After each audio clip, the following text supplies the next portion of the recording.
Hi, welcome to Askimo TV. I'm talking today to Vicki Dawson. Vicki is a sleep practitioner and founder of the Children's Sleep Charity. Hi, Vicki, how are you? Hi, I'm great, thanks.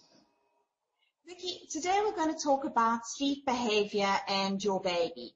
So let's start off with, how do I ensure from the moment that I bring my baby home from the hospital that I do everything I can to sleep train him or her properly? Okay. Well, initially, it's important to get into a really good routine. So we shouldn't really be starting to train babies until they are older because they don't have that body clock.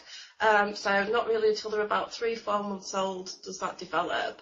But I think if you get off to a really good start, so by having a calm bedtime routine, getting to good habits, maybe having a bath around that time, turning televisions off, it's all good practice for when the baby is ready to establish a good bedtime routine.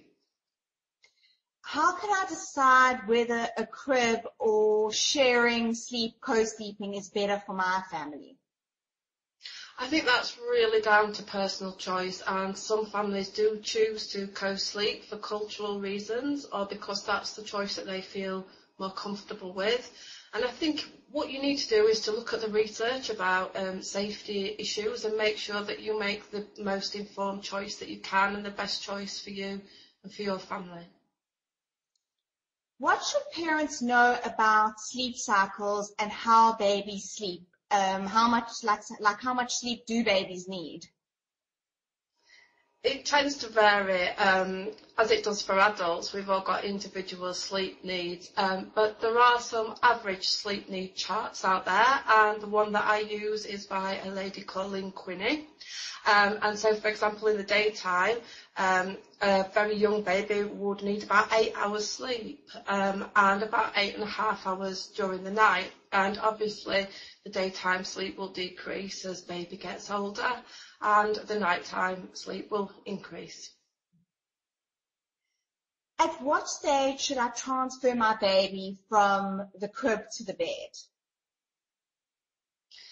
Again, this can vary from child to child, and at the point really where baby starts to try to get out of the bed and you're worried about, out of the cot, sorry, and you're worried about the safety issues. Sometimes our babies are very happy in their beds, but in the cots, but they become too large, and this may disturb the sleep. So it really is around each individual child, and the parents are experts on their children, so they will know when it's the right time for their baby to move into the big bed. What advice do you have on how to make this transition as easy as possible for mother and child?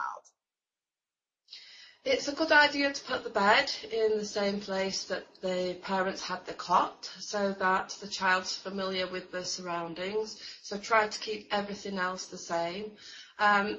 Sometimes children respond really well to having stories about moving into a big bed so that they know that there's nothing to be fearful of, and to make it an exciting occasion.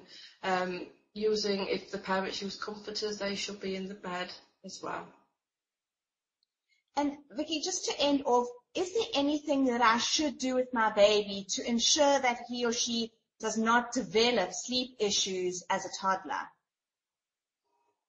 Yeah, that's a really good question. And I think that sometimes children can develop inappropriate sleep associations, which lead them to having sleep issues as toddlers. So the kind of things that I'd recommend is to get into that really good routine, to encourage baby to fall asleep independently so that they can soothe themselves back to sleep when they wake in the middle of the night.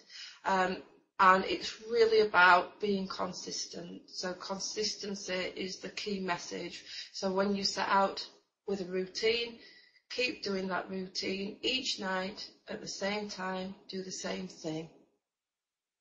Thank you, Vicki. Thank you so much for talking to me today. Thank you.